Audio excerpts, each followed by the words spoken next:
बिस्मिल्लाहिर्रहमानिर्रहीम। अस्सलाम वालेकुम स्टूडेंट, उम्मीद है आप लोग खैरियत से होंगे। आज का जो मेरा टॉपिक है वो है Newton third law of motion.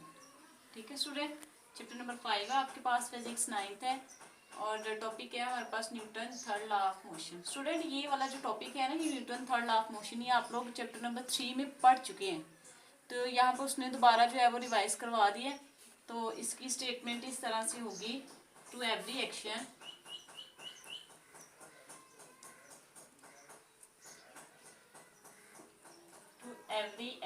There is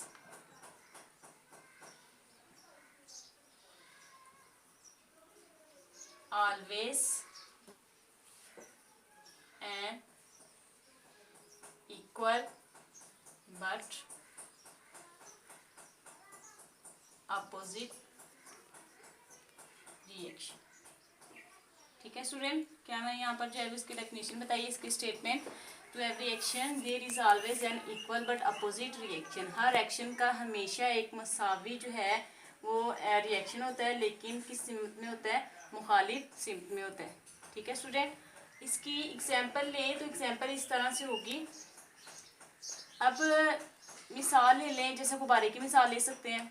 ठीक है स्टूडेंट, वो गुब्बारा हो तो यहाँ से आप लोगों ने उसे पकड़ा हो, कस के उसमें हवा भरी हो, तो जब आप लोग उसे छोड़ते हैं तो गुब्बारा क्या करता है, ऊपर को जाता है और उसकी हवा जो है वो कहाँ को आती है, नीचे की तरफ।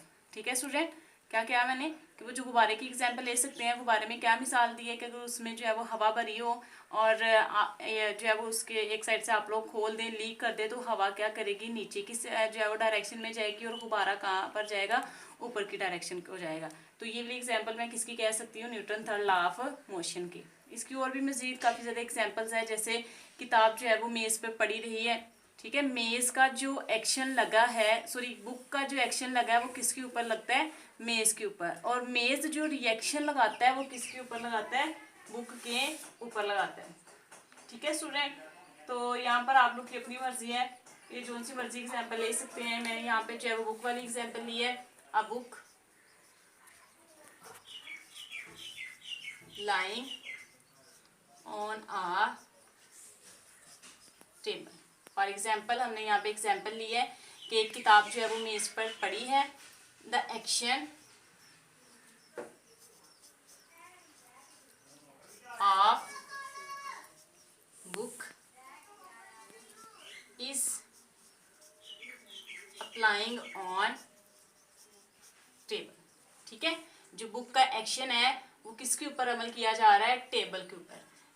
एट द सेम मोमेंट, उसी वक्त, table exert a force on।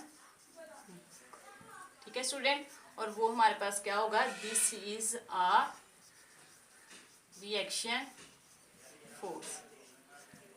ठीक है स्टूडेंट, क्या यहाँ पे मैंने बताया Newton third law of motion है। आप लोग ने ये तीसरे चैप्टर में भी पढ़ा हुआ है। हर एक्शन का हमेशा एक रिएक्शन होता है, लेकिन मुखालिफ डायरेक्शन में होता है। ठीक है, उसकी सबसे पहले आप लोग ने स्टेटमेंट लिखनी है। स्टेटमेंट लिखने के बाद एग्जाम्पल इसमें मैंने काफ़ी ज़्यादा जो है बताई है। आप लोग बालून वाली भी ले सकते हैं, रॉकेट वाली भी ले सकते हैं, बुक वाली भी ले सकते हैं, वो आपकी अपनी मर्जी, आप लोग जो सी मर्जी ले सकते हैं। यहाँ पर जो मैंने ली है वो बुक वाली एग्जाम्पल ली है। अब book lying on A table, for example किताब जो है वो मेज के ऊपर पड़ी हुई है। The action of the book is applying on table, जो बुक का एक्शन है वो मेज के ऊपर ही रहेगा। एट द सेम मोमेंट, उसी वक्त, टेबल जो फोर्स लगाता है बुक के ऊपर, तो वो फोर्स क्या कहलाती है हमारे पास, रिएक्शन फोर्स।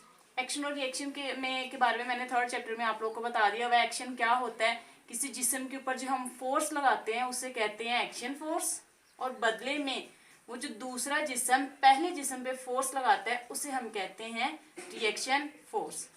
ठीक है स्टूडेंट, तो उम्मीद है आप लोग को जो है वो इस टॉपिक की समझ आ गई होगी। आप लोगों ने पहले भी पढ़ा हुआ है, थर्ड चैप्टर में, ये दोबारा 5 वाले चैप्टर में रिपीट हो गया है। तो उम्मीद है आप लोग को समझ आ गई होगी।